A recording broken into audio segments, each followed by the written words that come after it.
మనిషికెప్పుడైనా ఒక సంకట స్థితి వచ్చిందనుకోండి, మనిషి ఈశ్వరునికి ప్రార్థన చేస్తాడు. ఈశ్వరుణ్ణి ప్రార్థించి యాచిస్తాడు తన ఈ సంకట స్థితి నుంచి బయటపడాలని. కాని ఈ ప్రార్థన యొక్క వాస్తవ రూపం ఏమిటి? ఇది మనం ఎప్పుడైనా ఆలోచించామా? ప్రార్థన అర్థం ఏమిటంటే, తనకున్న అన్ని సంశయాలు, సకల చింతలు, తనకున్న సంకల్ప వికల్పాలు, తన ప్రణాళికలన్నింటినీ ఈశ్వరుని చరణాలపై ఉంచేయడం.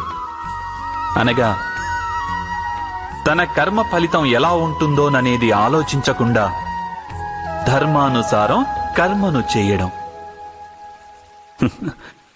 ఈశ్వరేచ్ఛను సదా తన కర్తవ్యంగా భావించడం. ఇదే కదా ప్రార్థనంటే. కాని ఈశ్వరేచ్ఛ